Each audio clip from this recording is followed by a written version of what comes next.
ও কথা বলা যাবে না, বললি খবর আছে।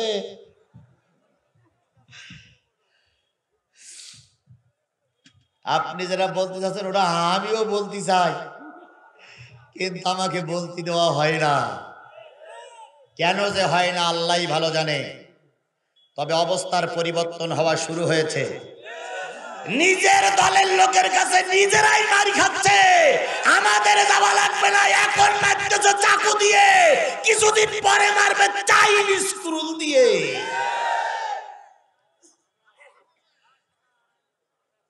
হামলায় চুরি করতে যেয়ে আঙুল কেটে বাড়ি আসতেছে। কয়েকদিন আগে ভোটের ফলাফল উল্টো পাল্টা করার জন্য সাবেক বড় নেতা তার 2 আঙুল কেটে দিয়েছে। দলের লোক দলের আঙুল কেটে দিচ্ছে। এটা কেবল তাদের পক্ষে সম্ভব যাদের দিলের ভিতরে আল্লাহর ভয় নাই। কিন্তু যাদের দিলের ভিতরে আল্লাহর ভয় আছে, যে প্রান্তের থেকে মানুষ যাক না কেন, কোরআনের পক্ষের লোকদের জন্য তারা জীবন দিয়ে চলে আসে, তবু কোরআনের পক্ষের মানুষদেরকে বিপদে ফেলেই চলে আসে না। আবরার ফাহাদ মারা গেল, দোষ একটাই, সে ভারতের বিপক্ষে কথা বলেছিল। কথা বলেন ঠিক না বে ঠিক? তারপরে আদনান, রংপুরের আদনান ধরা পড়ল। কি যেন আদনানের নাম? আবু তোহা আদনান। তার একটাই দোষ, সে ভারতের পক্ষে কথা বলেছিল। কথা বলেন ঠিক না বে ঠিক? আমির হামজা গ্রেফতার, একটাই দোষ, সে দাদাদের বিপক্ষে কথা বলেছে। বড় হুজুর গ্রেফতার, একটাই দোষ, তিনি অমুসলিমদের কালেমা পড়ে মুসলমান বানায়েছে। আর হকের পক্ষে দাওয়াত দেওয়ার কারণে দাদাদের ইঙ্গিতে বড় হুজুরকে গ্রেফতার করা হয়েছে। আমার একটু গ্রেফতারের ভয় আছে, এই জন্য আমি দাদাদের নাম নিতে চাই না।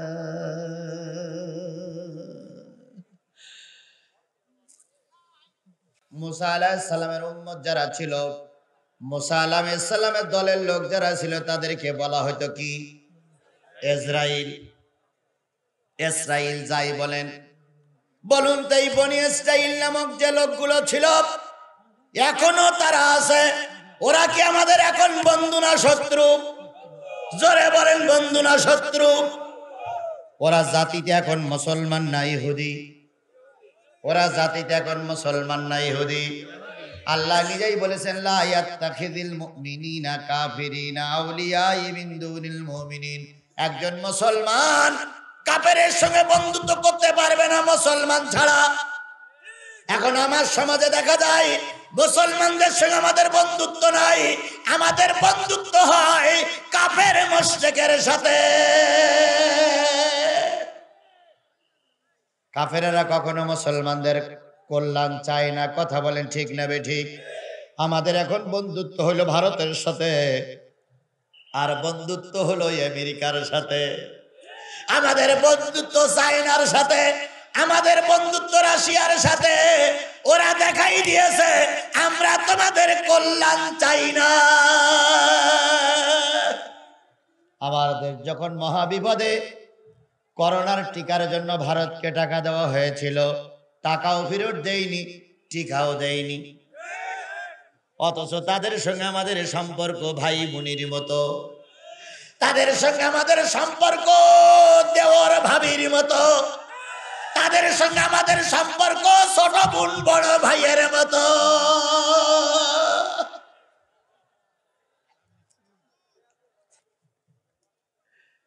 তাহলে যে জিনিসটা বোঝাতে চাচ্ছিলাম, ইহুদিরা মুসলমানদের বন্ধু হতে, জোরে বলেন, অথচ দেখতেছি তারা যা বলতেছে আমরাই তাই করতেছি। তাদের মন সন্তুষ্টির জন্য পিস টিভি বন্ধ করে দেওয়া হলো, তাদের মন সন্তুষ্টির জন্য ডাক্তার জাকির নায়েকের আলোচনা বাংলাদেশে নিষিদ্ধ করা হলো। কথা বলেন ঠিক না বে ঠিক?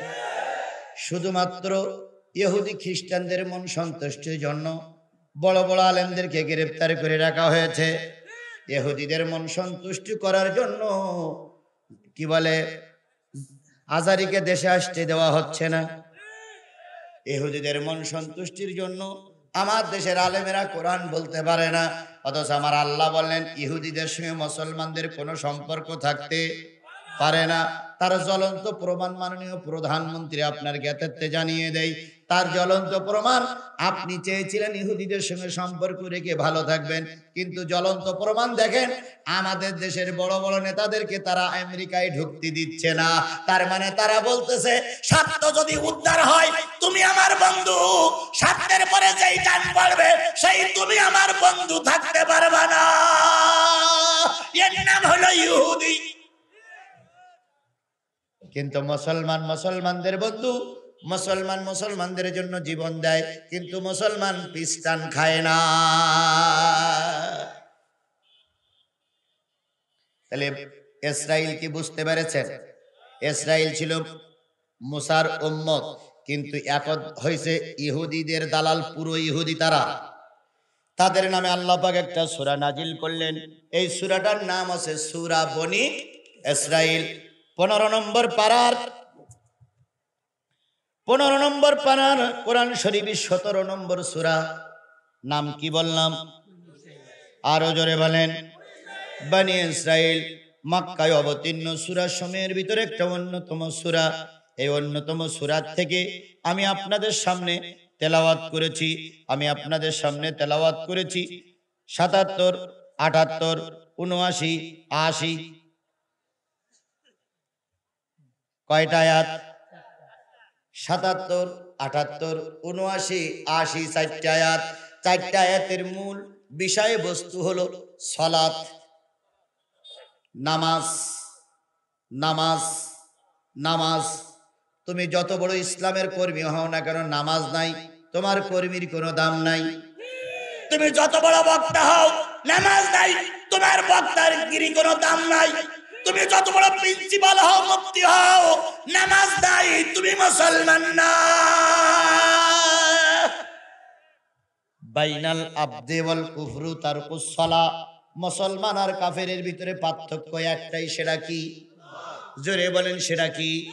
হতে পারেন আপনি মন্ত্রী, হতে পারেন আপনি রাষ্ট্রপতি, হতে পারেন আপনি প্রধান বিচারপতি, হতে পারেন আপনি স্পিকার, হতে পারেন আপনি চেয়ারম্যান, হতে পারেন আপনি মেম্বার, হতে পারেন আপনি দেশের ধনাঢ্য ব্যক্তি, কিন্তু আজান হলো নামাজ পড়তে গেলেন না, আজান হলো সালাত আদায় করলেন না, আজান হলো আপনাকে মসজিদে পাওয়া গেল না, আপনার যা মূল্য কুকুরের সেই মূল্য, কুকুরের সেইটা আপনি আরো নিকৃষ্ট।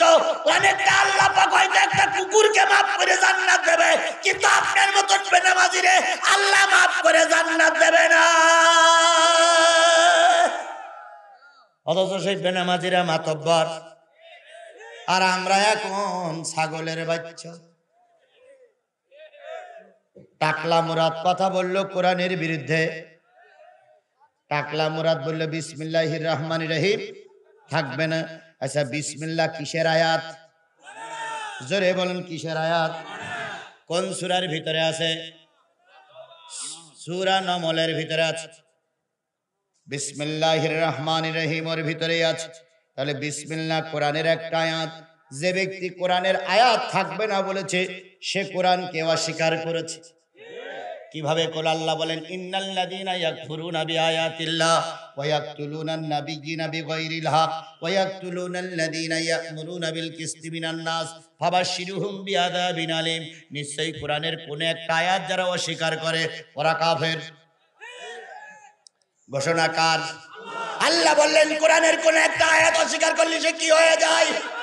ওয়া ইয়াকতুলুনান নাবিয়্যিনা বিগাইরিল হক। নবীদেরকে যারা অন্যায়ভাবে হত্যা করেছে ওরাও হলো কাফেরের বাচ্চা।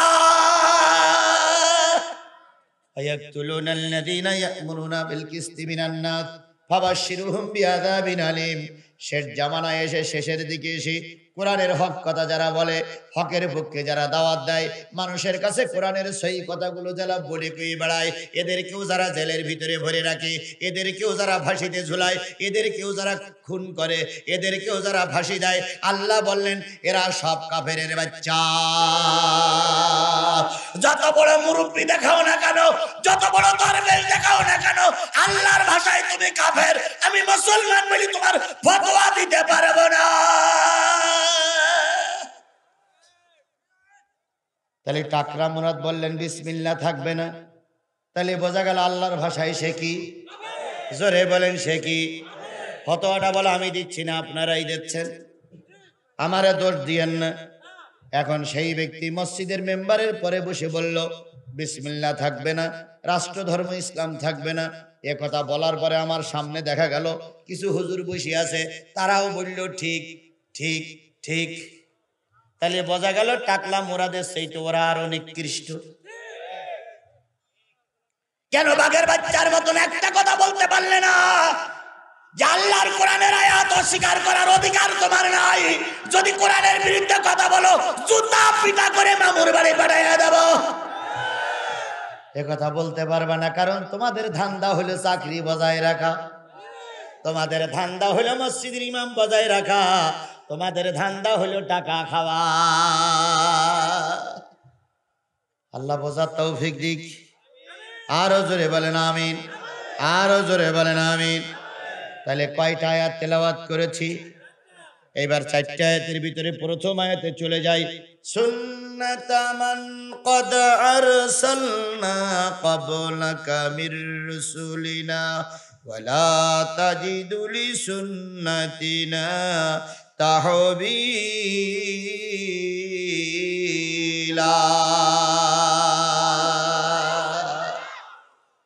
সুন্নাত মানে হলো নিয়ম।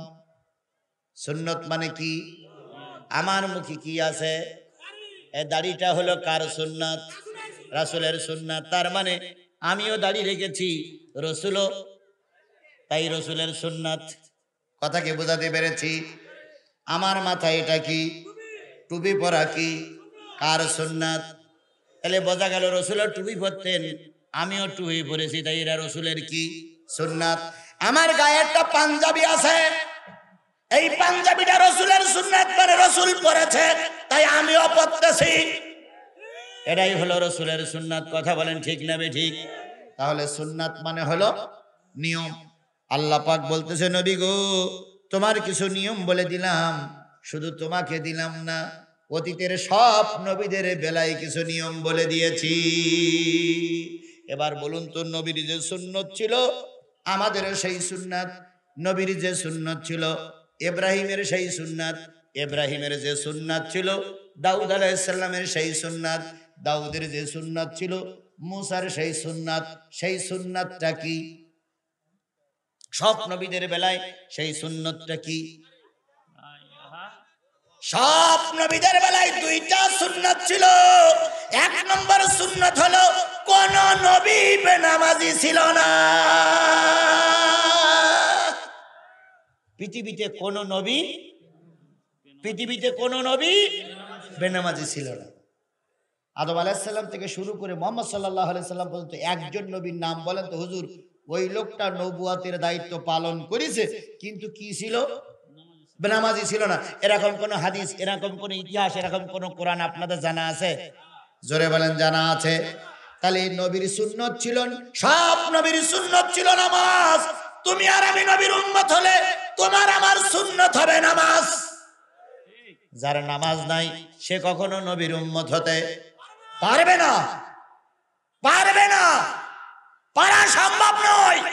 মরার পরে যদি আমার দিয়ে জানাজা না পড়ে যদি কাবার ইমামেরও নিয়ে আসো, আর যদি নামাজ না থাকে তোমার কাবার ইমামের দোয়াও কবুল হবে না, হবে না, হবে না। আবার কিছু কিছু লোক বলে আগের হুজুরদের ওয়াজে কাজ হইতো, এখন এই হুজুরা টাকার লোভে ঘরে, এই জন্য এই হুজুরদের ওয়াজে কোনো কাজ হয় না। এরকম বলা ইবলিস আপনার আমার সমাজে আছে না নাই? আচ্ছা কাজ হয় না আপনি বললেন কি করি? আগে চাইতে এখন নামাজি বেশি না কম? বেশি। আগের চাইতে মসজিদ বেশি না কম? ও কি তোমার দাদা বানাইছে? সিনেমা হল আগে যা ছিল তার চেয়ে এখন কম না বেশি? কম না, সিনেমা হল এখন কম। আর যা দুটোটা আছে অসল অসল। সুতরাং সিনেমা হল বন্ধ হলো, মসজিদ বেশি হয়েছে। এই নওগাঁ, গাইবান্ধা, জয়পুরহাট এই এলাকায় যাত্রা গান বেশি হতো, হাউজিও বেশি চলতো, মুসলমান সত্য কথা বলবেন। সবাই কোরআনের দিকে তাকায় আছেন। বলেন তো যাত্রা গানা গেছি কমেছে না বেড়েছে? জোরে বলেন কমেছে না বেড়েছে? তাহলে ওয়াজ যদি কাজে না লাগবে তাহলে কমলো কেন? আর এইগুলো কোরআনের শয়তানেরা মেনে নিতে পারছে না। কুষ্টিয়ার এক ভদ্রলোক কি বলেছে শুনেছেন আপনারা? উনি বলেছেন যে এই কাঠমোল্লারা, আমাদের নাম দিয়েছে কাঠমোল্লা, কাঠমোল্লারা ওয়াজ নসিহত করে আগের যেখানে যাত্রা গান হতো সেখানে ছেলেরা যাত্রা গান দিচ্ছে না, ওরা ওয়াজ মাহফিল দিচ্ছে। ওনার বক্তব্য হলো, ছোটবেলায় আমরা যখন গ্রামে গঞ্জে ঘুরতাম তখন দেখতাম কৃষকেরা মাঠে ঘাটে কাজ করত আর ওই রেডিওয় গান শুনত। আর এখন সেই কৃষকেরা মাঠে ঘাটে কাজ করে আজারি আর ওই রাজাকার সাইদির অসনে। কি কত বড় বিয়াদবটাই চিন্তা করে দেখেন। তার বক্তব্য হলো, এই মৌলবীরা দেশে ইসলামের নামে কোরআনের নামে ভ্রান্ত মতবাদ ছড়াচ্ছে, যার কারণে মানুষগুলো সব কোরআনপন্থী হয়ে যাচ্ছে আর আমাদের কথা আর কেউ শুনতেছে না। তাই তার বক্তব্য হচ্ছে কোরআনের মাহফিলগুলো বন্ধ করে দেওয়া উচিত। এ কথাটা কে বলেছে আমি তার নাম এখন বললাম না, তবে যদি কারোর গা জ্বালা করে, যদি কারোর এই কথা শোনার পরে পিত্তি জ্বলে, আমার কাছে এই কথাটা আপনি স্পষ্ট শুনে নেবেন সে ব্যক্তি কে বলেছে। সুতরাং ওই তো নাম আপনাদের মুখস্থ আছে, সুতরাং এরা সবাই জানে। অথচ এই ব্যক্তিরা এখন বড় বড় নেতার পথ ধরে বসে আছে। তাহলে বোঝা গেল আজ মাহফিল যাদের ভালো লাগতেছে না ওরা কখনো মুসলমানদের বন্ধু না। কথা বলেন ঠিক না বে ঠিক? তাই বলতেছিলাম সব নবীদের একটা সুন্নত ছিল, কোন নবী কি ছিল না? বেনামাজি ছিল না। তাহলে নবীর পক্ষের লোক হলে তার কি করা লাগবে? অথচ আমার দেশের বড় বড় পীর সেজে বসে আছে, গদ্দিনিসীন পীর চেয়ারে বসে থাকে, দরবারে সেও নামাজ পড়ে না, পীরিরাও নামাজ পড়ে না, কর্মীরা মুরিদিরাও নামাজ পড়ে না। আর 2 নম্বর, নবীদের আর একটা সুন্নত ছিল, কোন নবী জীবনে কোনোদিন দাড়ি কাটেন নাই। তাহলে সব নবীদের 2টা সুন্নত ছিল। 1 নম্বর সুন্নত হলো সব নবীরা কি ছিল, আর 2 নম্বর সুন্নত ছিল সব নবীদের মুখে কি ছিল, কোন নবী দাড়ি কাটেন আর কোন নবী বেনামাজি। সুতরাং আপনি কি যদি নবীর উম্মত হতে হয় আপনাকেও নামাজি হওয়া লাগবে, আপনার মুখেও দাড়ি থাকা লাগবে। অথচ আমাদের সমাজে দেখা যায় কিছু কিছু পীরের দরবারে যায় মানুষ, যায় নামাজি হয়ে আসে বেনামাজি হয়ে। জনগণ জিজ্ঞেস করে এখন আর নামাজ পড়িস না কেন? পীর সাহেব সবক দিয়েছে নামাজ যা পড়িস আর পড়া লাগবে না। মুরিদিরা কয় কেন? কয় কোন জায়গায় সেজদা করবি? পৃথিবীর সব জায়গায় সেজদা করেছে শয়তান, শয়তানের সেজদা সব জায়গায় চলেছে, তোর ওখানে সেজদা করা চলে না, সেজদার মতন সেজদা একবার হইলেই যথেষ্ট। এই কথা বলে মুসলমানদেরকে কি বানানো হচ্ছে? বেনামাজি হচ্ছে, বেনামাজি বানানো হচ্ছে। আজকেও মিডিয়ায় দেখলাম, আপনারাও দেখবেন, এক ব্যক্তির জানাজা করে এক ব্যক্তির কবরে নিয়ে যাওয়া হচ্ছে, পিছনে পিছনে পিছনে একদল লোক গান গাচ্ছে, আমার মরণ কালে ঢোল বাঁশি বাজাইও তরিকার ভাই, মরণ কালে ঢোল বাঁশি বাজায়,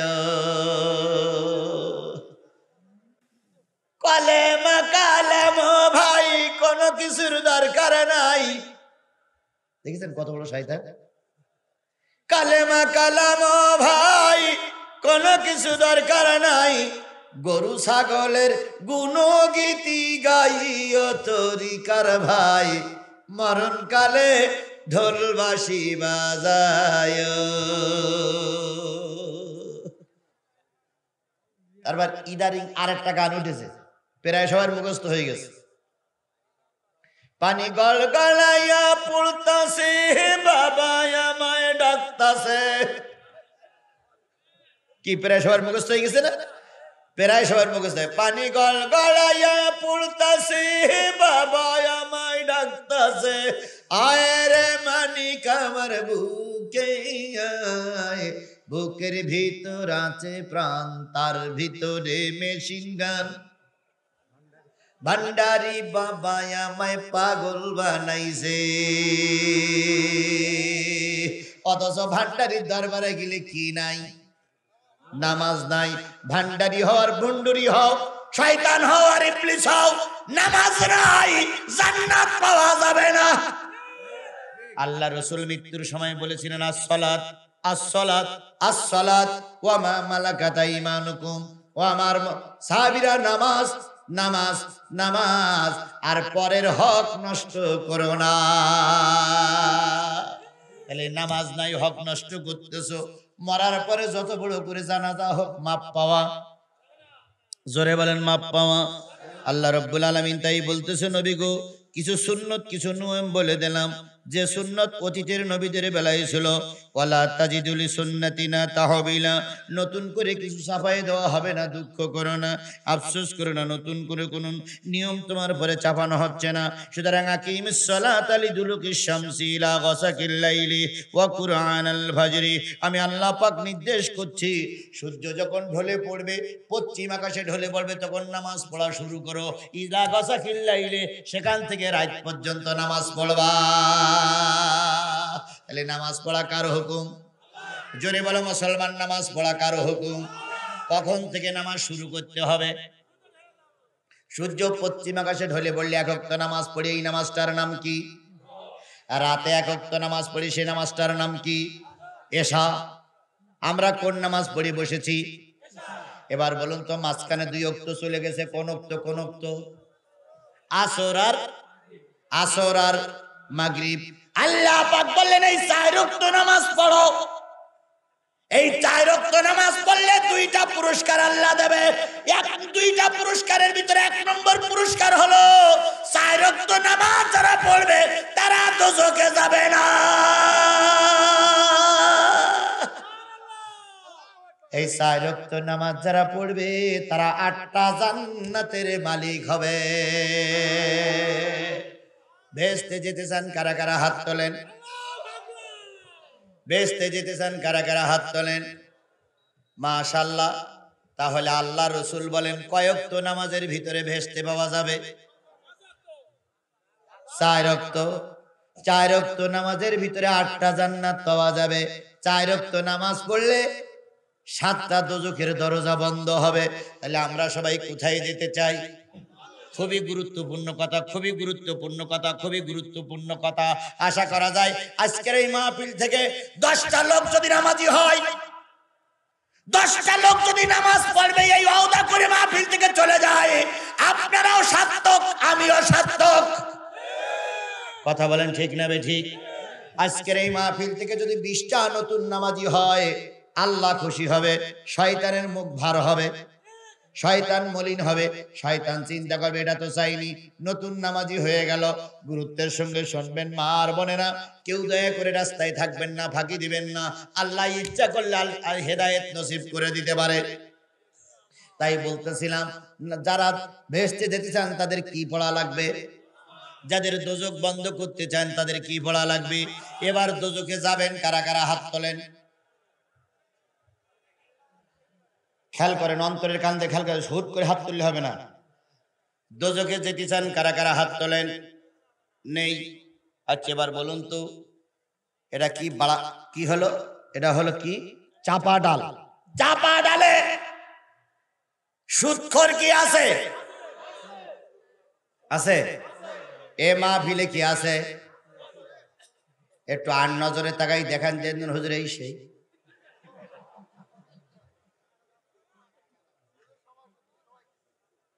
একটুখানি দেখাই দেন আমরা সুদ করে চেহারাটা দেখে যাই নাম করার দরকার নাই তাহলে সুদ করে এই সমাজে একটাও যদি থাকে বলুন তো সুদ করে জান্নাতি না জাহান্নামী তাহলে সকলের কাছে দাবি করি সুদ করে ভাইরা আজকের থেকে তওবা করো আর সুদ খাওয়া যাবে না কারণ তওবা করলে জীবনের সব গুনাহ কি হয়ে যায় আল্লাহ পাক মাফ করে দিক, সকলে বলুন আমিন। তাহলে আমরা সবাই জানি নামাজ কয় ওয়াক্ত, কিন্তু আমি কয় ওয়াক্ত নামাজের পুরস্কারের ঘোষণা করতেছি। 4 ওয়াক্ত নামাজের ভিতরে ফরজ নামাজ কয় রাকাত?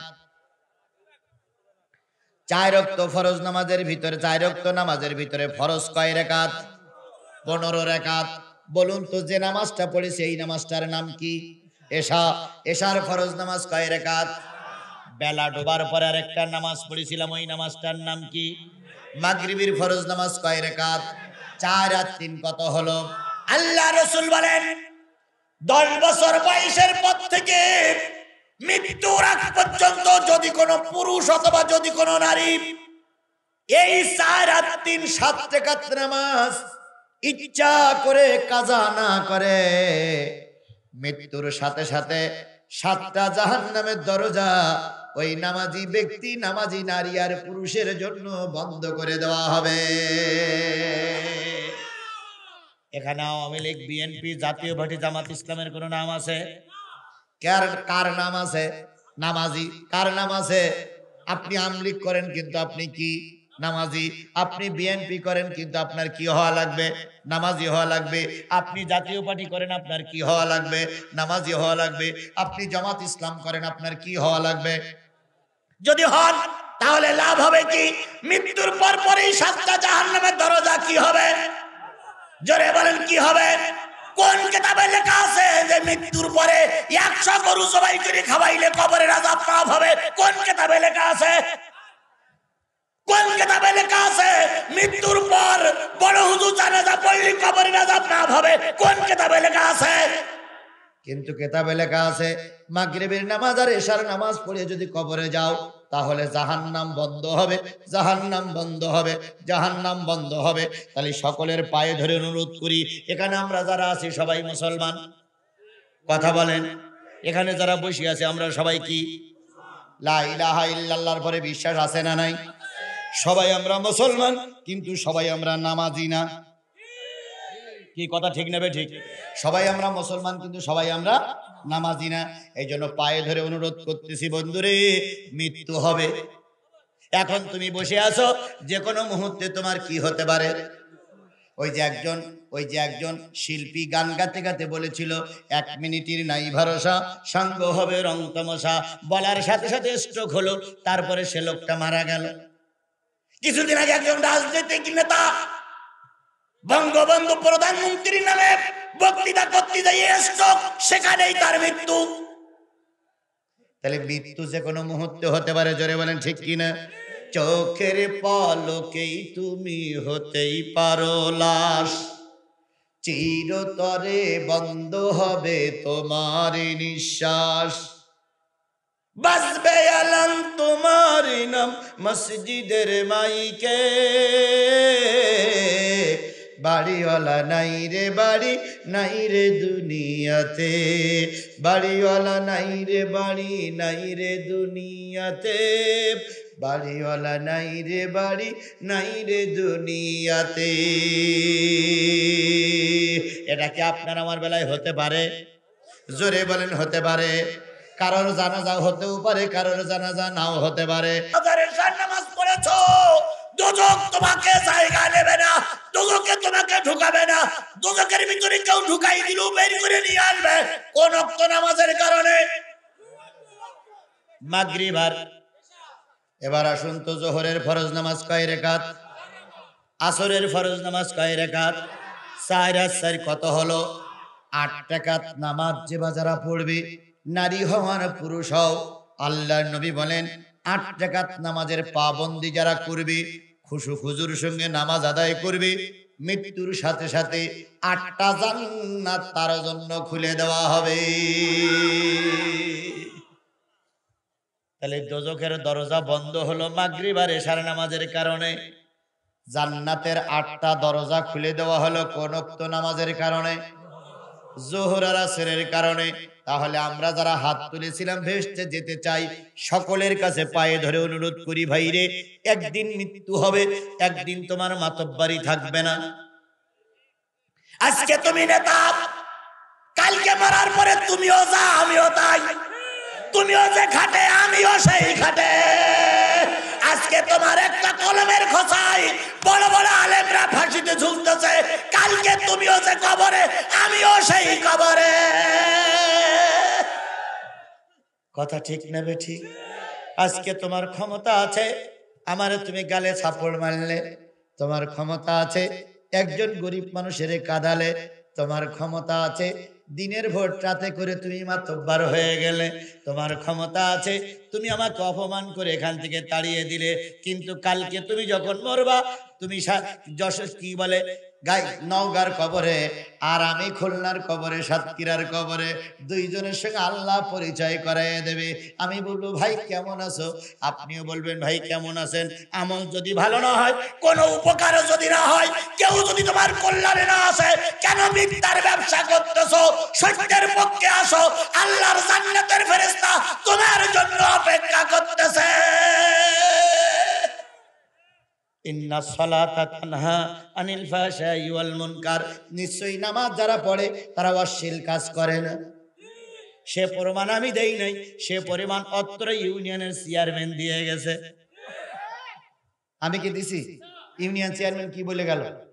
যারা কোরআনের হাফেজ, যারা মসজিদের ইমাম, তারা অন্যায় কাজ করেছে, এই 5 বছরের ভিতরে আমার সামনে পড়িনি।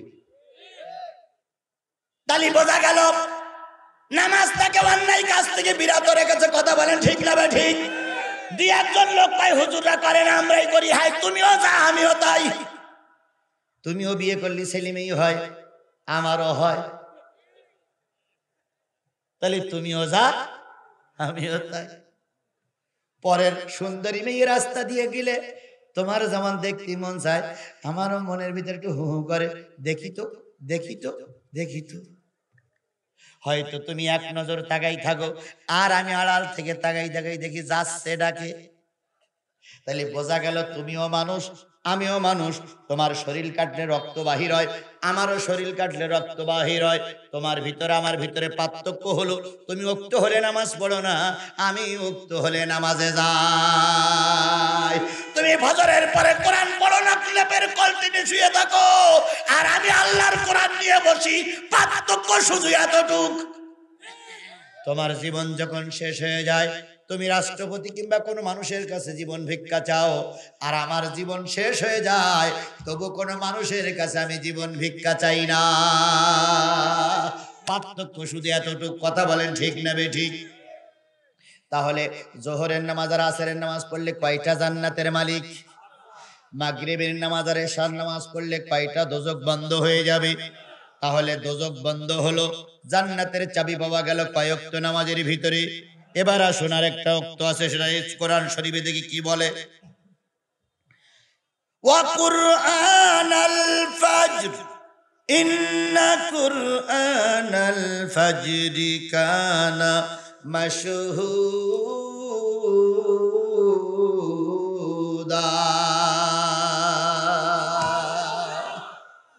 আর ফজরের কোরআন তেলাওয়াত, নিশ্চয়ই ফজরের কোরআন তেলাওয়াত তোমার জন্য আল্লাহর দরবারে সাক্ষী হবে। এই যে কয়জন লোক উঠে যাচ্ছে, কেমন নামাজ পড়ি পড়ি সওয়াব এত বেশি হয়েছে, যা সওয়াবের দরকার নাই। আশ্চর্য ব্যাপার, নামাজের পরে আলোচনা হচ্ছে। নামাজ ছাড়া কোনো মানুষ মুসলমান থাকতে পারে না, নামাজ ছাড়া তার মুসলমানিত্বের কোনো দাম নাই, নামাজ ছাড়া একটা মানুষের কোনো মূল্য নাই। সেই নামাজের পরে কথা হচ্ছে, আর দুই একজন ফুটফাট করে ওঠে।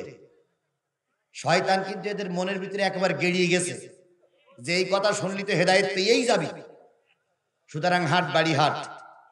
তাহলে নামাজ কয় ওয়াক্ত পুরস্কার ঘোষণা করলাম। আল্লাহ বলতেছে ফজরের কোরআন তেলাওয়াত, ফজরের কোরআন তেলাওয়াত নিশ্চয়ই তোমার জন্য সাক্ষী হবে। বলুন তো মাগরিবের নামাজে কোরআন তেলাওয়াত করা লাগে না লাগে না? এশার নামাজে কোরআন তেলাওয়াত করা লাগে কিনা? তাহলে ফজরের কোরআন তেলাওয়াত সাক্ষী হবে কেন? এশার কোরআন তেলাওয়াত কই গেল? মাগরিবের কোরআন তেলাওয়াত কই গেল? জোহরের কোরআন তেলাওয়াত কই গেল?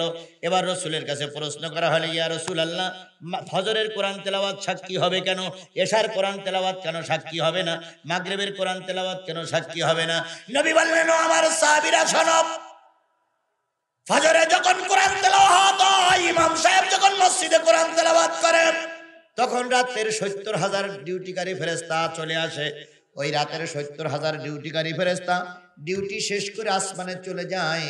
ওরা যাবার সময় দেখে যায়, যাবার সময় দেখে যায় সাফাটাল জামে মসজিদের ভিতরে কোরআন তেলাওয়াত হচ্ছে। ওয়াসসামাই যাতিল বুরুজি ওয়াল ইয়াউমিল মাউদি ওয়া শাহিদি ওয়া মাশহুদ।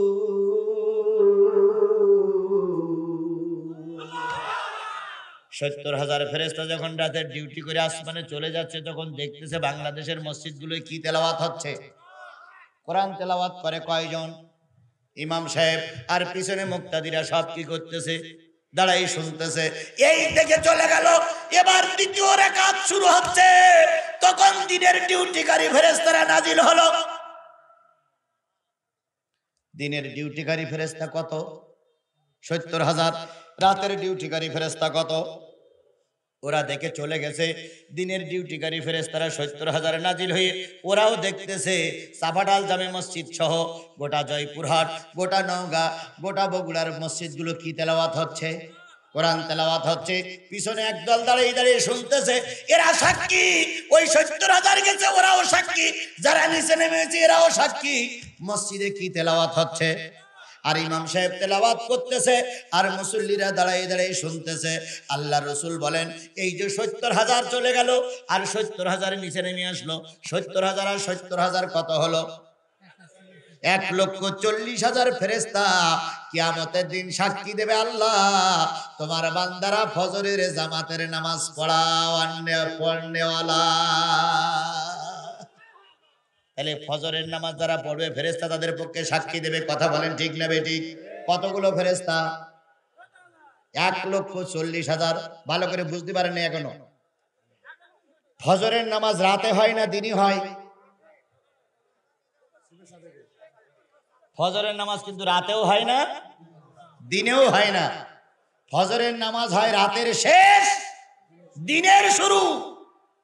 এই ফজরের নামাজের তেলাওয়াত হচ্ছে। ৭০,০০০ ফেরেশতা থেকে চলে গেল। ৭০,০০০ ফেরেশতা এসে দেখতে তেলাওয়াত চলছে। তাহলে যারা ফজরের নামাজ পড়বে তাদের পক্ষে কয় হাজার ফেরেশতা সাক্ষী দেবে?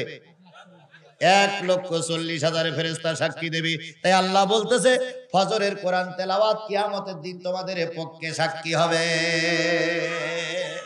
কতগুলো লোক সাক্ষী দেবে? ১,৪০,০০০ ফেরেশতা।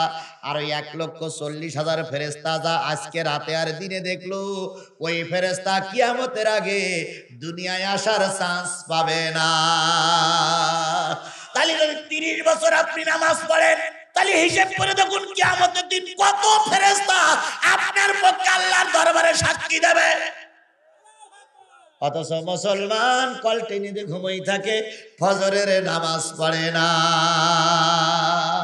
নারীদের বেলা ওই সংবাদ। এবার বলুন তো, ফজরের ফরজ নামাজ কয় রাকাত? নবী আমার বলেন, এই ২ রাকাত নামাজ যারা কন্টিনিউ আদায় করবে, আল্লাহ পাক তাদের ২টা পুরস্কার দেবে। ১ নম্বর পুরস্কার, তাদের কবরে আযাব হবে না। ১ নম্বর পুরস্কার, তাদের কবরে কি হবে না? আচ্ছা, কবরে আযাব বন্ধ হোক, এটা কি আপনারা চান? জোরে বলেন, চান? কোন নামাজের বিনিময়ে কবরের আযাব বন্ধ হবে? ফজরের ফরজ নামাজের বিনিময়ে কবরের আযাব বন্ধ হবে। তাহলে ফজরের ফরজ নামাজের বিনিময়ে যদি কবরের আযাব বন্ধ করতে চান, বেনামাজি লোকের জন্য এত দোয়া করেন কেন? কিসের দোয়া আপনার? আপনি কি রাসূলের চাইতে বড় হয়ে গেছেন নাকি? আপনি কি আল্লাহর কোরআনের চাইতে পাওয়ারওয়ালা হয়ে গেলেন নাকি? আল্লাহ বললে ফজরের নামাজ পড়িনি, ওর কবরের আযাব মাফ হবে না, তুমি মৌলবি দোয়া করো কেন? দোয়া করে কিসের লোভে? টাকার লোভে। ৫,০০০ টাকার দোয়া আর ৫০ টাকার দোয়া কখনো এক হয় না। ৫,০০০ টাকা দিলে দোয়ার মাত্রা হয় ১ ঘন্টা, আর ৫ টাকা দিলে দোয়ার মাত্রা হয় ৩ মিনিট। কথা বলেন ঠিক না বেঠিক? সুতরাং দোয়া করে কবরের আযাব মাফ করা যাবে না। কবরের আযাব যদি মাফ করতে চাও, ফজরের নামাজের পাবন্দি করা লাগবে। এখন কবরের আযাবকে আপনারা মাফ করতে চান? আল্লাহ রসুল বলেছেন, কবর যার মাপ, পুলসিরাত তার মাপ। পুলসিরাত যার মাপ, মিজান তার মাপ, মিজান যার মাপ, হাসর তার মাপ, হাসর যার মাপ, কবরের কি বলে কিয়ামতের দিন দোজখ তার মাপ। তাহলে একটা মানুষের প্রথম মঞ্জিল, প্রথম ঘাটির নাম কি? কবরে যে ব্যক্তি মাপ পেয়ে যাবে তার সব জায়গায় মাপ হয়ে যাবে। তাহলে কবরের আযাব মাপ করতে গেলে ফজরের নামাজ পড়া লাগবে। তাহলে আমরা কবরের আযাব মাপ কি চাই? জোরে বলেন চাই। বিশ্বাস করো, গরু জবাই করি, কবরের আযাব মাপ হবে না। বিরিয়ানি পোলাও খেয়ে কবরের আযাব মাপ হবে না।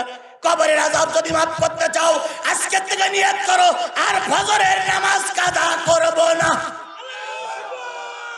কারা কারা নিয়ত করেছেন হাত তুলে একটু দেখান যে হুজুর আমরা ফজরের নামাজ আর কাজা করব না। হাত নামান। এবার বলুন তো ফজরের ফরজ নামাজ কয় রাকাত? দুইটা পুরস্কার পাবেন। এক নম্বর পুরস্কার কবরের আযাব কি হয়ে গেছে? মাফ হয়ে গেছে। দুই নম্বর পুরস্কার যারা ফজরের নামাজ আদায়কারিনী হবে, নারী হোক আর পুরুষ হোক, আল্লাহ রসুলের ভাষায়, আল্লাহ রসুলের ভাষায়, আল্লাহ রসুলের ভাষায় তারা যখন মরবে বেঈমান হয়ে মরবে না, তারা যখন মরবে ঈমান নিয়ে মরবে। তাহলে ফজরের নামাজ পড়লে কি নিয়ে মারা যাবে? ঈমান নিয়ে মারা যাবে। ফজরের নামাজ পড়লে কবরের আযাব কি হবে? মাফ হবে। তাহলে 5 ওয়াক্ত নামাজের ভিতরে কয়টা পুরস্কার পাইলাম? 4টা। এক নম্বর হলো জান্নাতের চাবি আমার হাতে আসবে। 2 নম্বর পুরস্কার জাহান্নামের দরজা কি হবে? বন্ধ হবে। 3 নম্বর পুরস্কার কবরের আযাব মাফ হবে। 4 নম্বর পুরস্কার ঈমান নিয়ে মারা যাবে।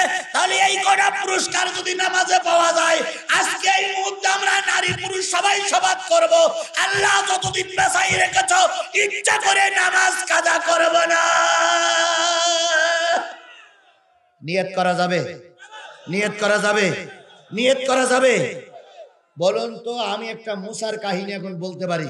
মুসার কাহিনী দিয়ে কবরের আযাব মাফ হবে? ইউসুফ আলাইহিস সালামের কাহিনী বলে কবরের আযাব মাফ করা যাবে? তাহলে কবরের আযাব মাফ করতে গেলে কি লাগবে? নামাজ লাগবে, সালাত আদায় করা লাগবে। সেই সালাতের পাবন্দি করার জন্য এত কোনস করলাম। এবার আমরা সবাই আবাল বৃদ্ধ বনিতা, মঞ্চে যারা আছেন, চেয়ারে যারা আছেন, মা বোন যারা বসে শুনতেছেন, সবাইকে এই মর্মে শপথ গ্রহণ করতে পারি, যতদিন বেঁচে আছি এই রুহের, এই বডির ভিতরে যতদিন রুহ থাকবে ততদিন এক ওয়াক্ত নামাজ আর ইচ্ছা করে কাজা করব না। এই নিয়ত কি আমরা করতে পারি? কারা কারা নিয়ত করেছেন একটু হাত তুলে আল্লাহরে দেখা। আয় আল্লাহ, হাতগুলো উঁচু করে রাখেন, হাতগুলো উঁচু করে রাখেন। আয় আল্লাহ, আয় আল্লাহ, আয় আল্লাহ, আমি গুনাহগার, নিঃসন্দেহে আমার কোনো গুণ নাই, আমি একজন নাসিস নালায়েক গুনাহগার। শত শত কিলোমিটার দূর থেকে ছুটে এসে নামাজের পরে তোমার বান্দাদেরকে উপদেশ দিয়ে আমরা সবাই মিলে হাত তুলেছি। আল্লাহ তুমি দয়া করে আমাদের 5 ওয়াক্ত নামাজি বানায় দাও। আয় আল্লাহ, মৃত্যুর আগ পর্যন্ত আমাদের নামাজের পাবন্দি করার তৌফিক দিয়ে দাও। আগামীকাল যখন মসজিদে আজান হবে, আল্লাহ আমাদের আজকের এই শফাত, আজকের এই তওবার কথাটা তুমি মনে করাইয়ে দিও। আল্লাহ তুমি দয়া করে আমাদের সবাইকে জান্নাতি বানাইয়া দাও। তাহলে ইনশাআল্লাহ নিয়ত করেছি আগামীকাল থেকে কয় ওয়াক্ত নামাজ পড়বো? 5 ওয়াক্ত নামাজ পড়বো। আল্লাহ পাক 5 ওয়াক্ত নামাজের পাবন্দি হওয়ার তৌফিক দান করুক। সকলে বলুন আমিন। আমার ভাইরা,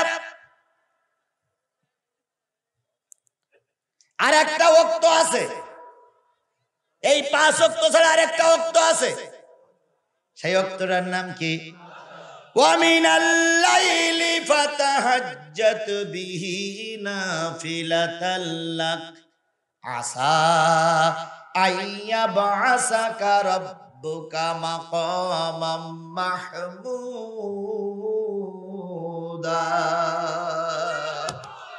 রাতে যখন দুনিয়া নিস্তব্ধ হয়ে যায়, 4 রাকাত 8 রাকাত তাহাজ্জুদের নামাজ পড়ো। তাহাজ্জুদের নামাজ পড়লে আল্লাহ পাক মাকামে মাহমুদ দান করবে। কি দান করবে? প্রশংসিত জায়গায় তোমাকে রাখা হবে, তোমার পাওয়ার আল্লাহর কাছে বেশি হয়ে যাবে তাহাজ্জুদের নামাজের বিনিময়ে। সুতরাং নিয়ত করুন 5 ওয়াক্ত নামাজের পর যদি সুযোগ পান তাহাজ্জুদের নামাজ পড়বেন। তবে তাহাজ্জুদের নামাজটা কি? নাফিলাতাল লাক, তোমাদের জন্য নফল। তাহাজ্জুদের নামাজ তোমাদের জন্য কি? আর ফজর, জোহর, আসর, মাগরিব, ইশা তোমাদের জন্য কি? ফরজ। তাহলে ফরজের গুরুত্ব বেশি না নফলের গুরুত্ব বেশি? এই ফরজের গুরুত্ব নিয়ে যারা চলবে, নফল তাদের হয়ে যাবে। আল্লাহ কবুল করুক। সকলে বলুন আমিন। তাহলে বলুন তো 5 নামাজ কয় ওয়াক্ত? দিনের শুরুতে কোন নামাজ? এই ফজরের নামাজ যে বাজার আদায় করবে, আল্লাহ রাব্বুল আলামিন নামাজের পরপরই তাদের কবরে একজন ফেরেশতা নাজিল হয়ে যাবে। মৃত্যুর পরপরই তাদের কবরে একজন ফেরেশতা নাজিল হবে। ফেরেশতা এসে যখন বলবে মান রব্বুকা মান দীনুকা মান নাবিয়ুকা মান ইমামুকা, যখন প্রশ্ন করবে এক কোণার থেকে একটা লোক বেরিয়ে আসবে, মাথায় পাগড়ি, মুখে সুন্দর দাড়ি, গায়ে সুন্দর পোশাক। এই লোকটা এসে বলবে রাদিতু বিল্লাহি রাব্বাও ওয়া বিল ইসলামি দীনাও ওয়া বি মুহাম্মাদিন নাবিয়্যাও ওয়া রাসূলা সাল্লাল্লাহু আলাইহি সাল্লাম। এই লোকটা যে বাজিনি কবরে গেছে, নারী হোক আর পুরুষ হোক, আপনি হন আর আমি হই, যারাই হই, তারা আশ্চর্য হয়ে যাবে, তুমি কবরে কোথা থেকে আসছে রে বাপু? দুনিয়ায় তো তোমার কোনোদিন দেখিনি। যে লোকটা আপনার কবরে চলে গেছেন উনি বলবে ভাই আপনি আমার সঙ্গে গাদ্দারি করতেছেন, আমি তো আপনার দুনিয়ার বন্ধু ছিলাম, যেখানে গেছেন আমি আপনার সাথেই থেকেছি। তখন আপনি বলবেন আমি তো তোমার কোনোদিন দুনিয়ায় দেখিনি। তখন ওই লোকটা বলবে অবশ্যই দেখেছো। কয় কখন দেখেছি? কয় পরিচয় পরে হবে, আগে কবরের প্রশ্নের সওয়ালের জবাব দে নেই। রাদিতু বিল্লাহি রাব্বাও, আমার মক্কেলের জন্য আমি বলতেছি রাদিতু বিল্লাহি রাব্বাও ওয়া বিল ইসলামি দীনাও ওয়া বি মুহাম্মাদিন নাবিয়্যাও ওয়া রাসূলা সাল্লাল্লাহু আলাইহি সাল্লাম। যারা প্রশ্ন করতে এসেছিলেন তারা বললেন সাদ্দাকতা সাদ্দাকতা সাদ্দাকতা বলে চলে গেলেন। এবার এই লোক আপনাকে জড়াই ধরে বলবে আমারে চেনো না? কয় না। ওই লোকটি তখন বলবে আমি তোমার সকালবেলা 2 রাকাত ফজরের ফরজ নামাজ। এরপরও সুবহানাল্লাহ জোরে বলা গেল না? ইয়াউমা ইয়াফিরুল মারউ মিন আখি, সেদিন এমন একটা ভয়াবহ দিন হবে যেদিন ভাই ভাইয়ের পরিচয় দেবে না, সন্তান মায়ের পরিচয় দেবে না, স্বামী স্ত্রীর পরিচয় থাকবে না, সন্তানের সঙ্গে বাপ মার সম্পর্ক থাকবে না। সেদিন আপনার কবরে যদি নামাজ আপনার উপকার করতে পারে তাহলে বুঝতে হবে বাবার চাইতে বন্ধু হলো নামাজ, মায়ের চাইতে আপন লোক হলো নামাজ, সন্তানের চাইতে আপন লোক হলো নামাজ। ও আমার জাতি, সেই নামাজের পাবন্দি করো, সেই নামাজের পক্ষে থাকো, নামাজের বিপক্ষ অবস্থা নিও না। যার কপালে নামাজ নাই তার কবরের আযাব মাফ হবে না। এবার কিছুক্ষণ পরে জোহরের আজান হবে। যে ফেরেশতা এতক্ষণ আপনার সঙ্গে গল্প করছিলেন ইনি চলে যাবেন। কিছুক্ষণ পরে ফজরের আজান, জোহরের আজান হবে। ফেরেশতা আবার এসে বলবে মান রব্বুকা মান দীনুকা মান নাবিয়ুকা। এবার এই ফেরেশতা পিছন দিক থেকে এসে বলবে, আর এক ফেরেশতা এসে বলবে রাদিতু বিল্লাহি রাব্বাও ওয়া বিল ইসলামি দীনাও। প্রশ্ন উত্তর শেষ হওয়ার পরে আপনি বলবেন যে ভাই আমার কোনো লোক তো কবরে আসলো না, বরং সবাই আমাকে কবরে রেখে চলে গেল, তুমি কে? ওই লোকটা বলবে আমি আপনার জোহরের ফরজ নামাজ। ও মুসলমান জোরে বলুন সুবহানাল্লাহ। আসরের উত্তর সময় আর একজন আসবে, মাগরিবের সময় আর একজন আসবে, এশার সময় আর একজন আসবে, 5 ওয়াক্ত নামাজের সময় 5 জন এসে যখন আপনার কবরে সওয়ালের জবাব দিয়ে দেবে, তখন এবার উপরের থেকে আওয়াজ আসবে আমার বান্দার কবরে জান্নাতের বিছানা বিছায়া দাও, আমার বান্দার কবরকে 50,000 বর্গ কিলোমিটার দূরে বেসাত্র তৈরি করে দাও, আমার বান্দার কবরের সঙ্গে জান্নাতের কানেকশন লাগায়া দাও। কেউ কেউ বলেছেন জোহরের নামাজের পরে যদি মৃত্যু হয়, আসরের আগে যদি কাফন দাফন করা হয়ে যায়, এবার আপনাকে যখন কবরে রাখা হবে তখন আপনি বলবেন ফেরেশতা এখন কোন সময় চলতেছে?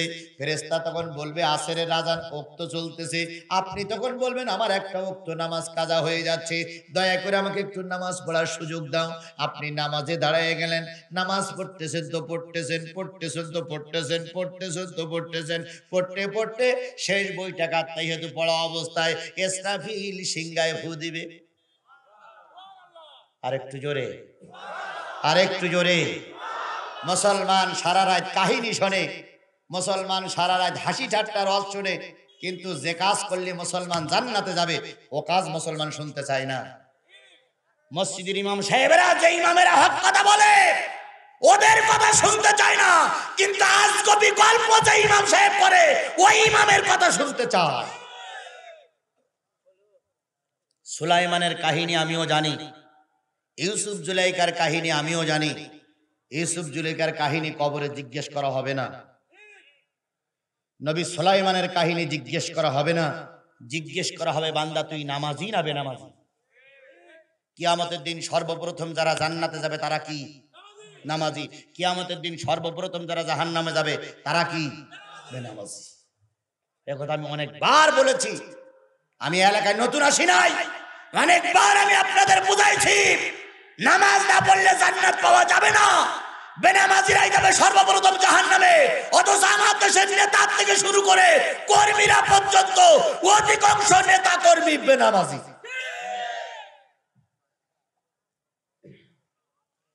আরে কিয়ামতের দিনে নেতাও যাবে জাহান্নামে, কর্মীরাও যাবে জাহান্নামে। আপনি হয়তো বলতে পারেন নেতা জাহান্নামে যাবে, আমি জাহান্নামে যাব কেন? নেতার চা খাইছাও, নেতার অফিসে বসে নেতার নামে গুণগান গাইছাও, নেতা বলিস ওয়াজ বন্ধ করে দি, ওয়াজ বন্ধ করে দিলে, নেতা বলিস হুজুরি ঠ্যাং ভাঙতে ঠ্যাং ভেঙে দিলে, নেতা যা বলিছে তাই করে যাও, এখন নেতা জাহান্নামে, তুমিও জাহান্নামে। সুতরাং যার দলের নেতা বেনামাজি, তার যার দলের কর্মী, যার দলের নেতা নামাজি, কর্মী নামাজি, ওই দল জান্নাতি দল। এবার আপনি দল করার সময় হিসাব করবেন যে যার পিছনে ঘুরতেছেন সেই এশার নামাজ পড়ে কিনা, সে পেশাব করে পানি নেয় কিনা, সে কালেমা সহি করে পড়তে পারে কিনা, সে মসজিদের প্রেমিক না মসজিদ বিদ্বেষী, সে ইসলাম প্রেমিক না ইসলাম বিদ্বেষী, জেনে বুঝে শপথ নেবেন, নতুবা নেতা জাহান্নামে, আপনিও জাহান্নামে। আল্লাহ বোঝার তৌফিক দান করুক, সকলে বলেন আমিন। আরো জোরে বলেন আমিন। নামাজে দাঁড়ায় গেল, সিংহায় ফুৎকার দিল, এবার জিজ্ঞেস করলো কিসের আওয়াজ আসে? নামাজি ব্যক্তি বলবে আওয়াজ আসতেছে কিয়ামত শুরু হয়েছে। নামাজি ব্যক্তি ফেরেশতারা বলে ফেরেশতা এর কি মেনো না, শুনেছি সর্বশেষে যে ব্যক্তি মৃত্যুবরণ করবে তাকে কমপক্ষে 50,000 বছর কবরে থাকা লাগবে। কয় বছর? 50 বছর না, 50,000 বছর। আর 10টা মিনিট বসা যাবে না? নামাজের পর আরো কিছু কথা বলে মোনাজাত করবো, 10টা মিনিট থাকা যাবে না? 10টা মিনিট থাকা যাবে না? আমি ঘড়ি দেখেছি, 10 মিনিটের ভিতরে শেষ করবো ইনশাল্লাহ। আমি কিসের পরে কথা বলছি? জোরে বলেন, কিসের পরে কথা বলছি? মুসলমান পায়ে ধরে বলি চলে যেও না, কারণ তোমার থাকার পরে যদি একটা লোক নামাজি হয়, এই কর্তৃপক্ষ সবল, তোমরাও সবল, এই 3 লাখ টাকা খরচ করে সবলতা আসবে যদি আমরা 3 লাখ টাকা খরচ করে 30 জন নতুন নামাজি বানাতে পারি। কথা বলেন ঠিক না বেঠিক? হেফজখানা তৈরি করেছেন, যদি হাফেজ না বাহির হয় ওই হেফজখানার কোনো লাভ নাই। স্কুল বানাইছেন, মাদ্রাসা বানাইছেন, প্রতি বছর যদি 10টা ছেলে স্কুল থেকে মেট্রিক পাস না করে, প্রতি বছর যদি 10টা ছেলে মাদ্রাসা থেকে দাখিল না পাস করে, ওই মাদ্রাসার যেমন কোনো দাম নাই। মাহফিল দিয়েছেন, এই মাহফিল থেকে যদি 10টা লোক নামাজি না হয় তাহলে বুঝতে হবে এই মাহফিল আমাদের জন্য উপকার আসেনি, ক্ষতির কারণ হয়েছে। সুতরাং কর্তৃপক্ষের কাছে দাবি করব, আপনারা প্রায় সবাই যুবক, মাওলানা ভাই নেতৃত্বে যুবকরা মাহফিল দিয়েছেন, সকলের কাছে পায়ে ধরে অনুরোধ করব, মাহফিল দিয়ে নাজাত পাওয়া যাবে না যদি নামাজ না থাকে। এই জন্য আমরা কি চাই, মঞ্চে যারা বসে আছে, মঞ্চের সামনে যারা বসে আছে, সবাই কি চাই যে এই মাহফিল কর্তৃপক্ষ যত কমিটির সদস্য আছে সবাই 5 ওয়াক্ত নামাজি হোক?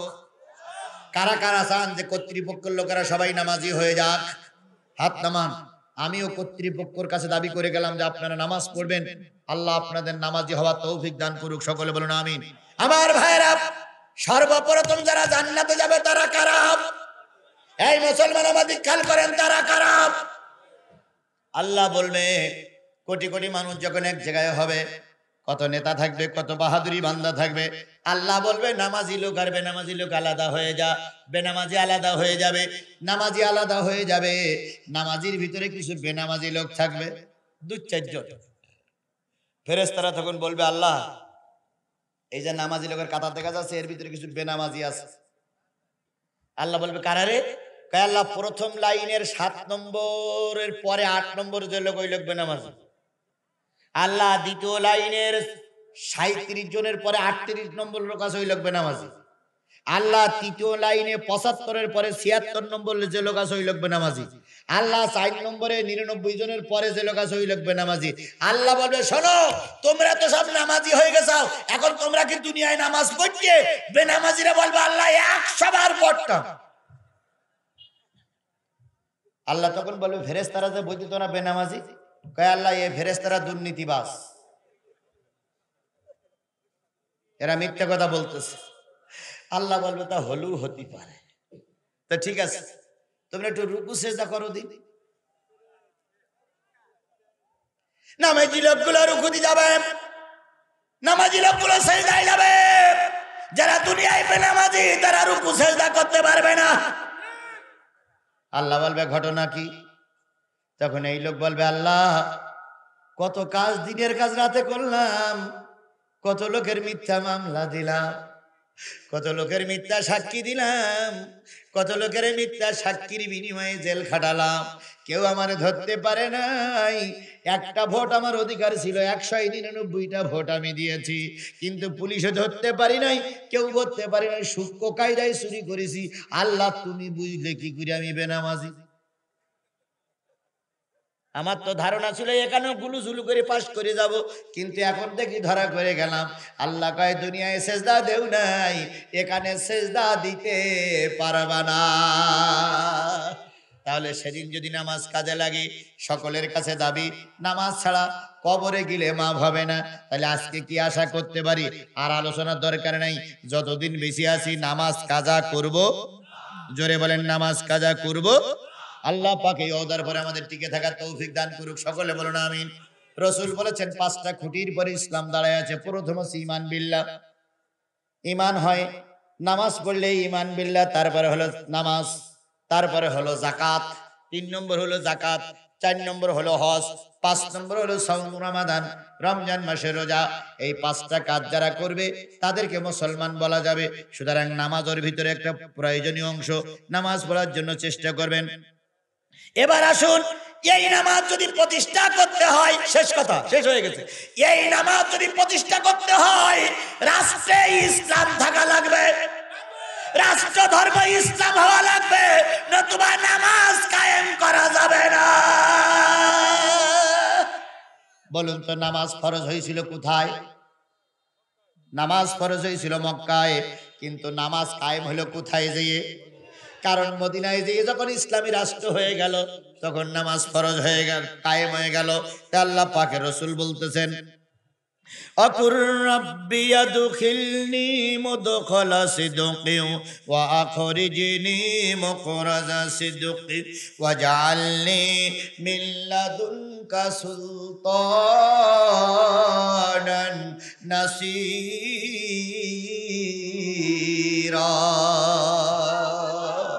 নবী বললেন, আল্লাহ আমাকে সত্য সহকারে মক্কা থেকে বাহির করো, সত্য সহকারে মদিনায় প্রবেশ করাও, আর ইসলামের রাজ কায়েম না করা পর্যন্ত, যখন কোরআনের আইন বাস্তবায়ন করা যাবে না, তখন তুমি আমাকে সুলতানান নাসিরা, রাষ্ট্রীয় ক্ষমতা দান করো। তাহলে রাসূল রাষ্ট্রীয় ক্ষমতা চেয়েছিলেন, আমরা যদি রাষ্ট্রীয় ক্ষমতা ইসলামের জন্য চাই, জায়েজ হবে না না জায়েজ হবে?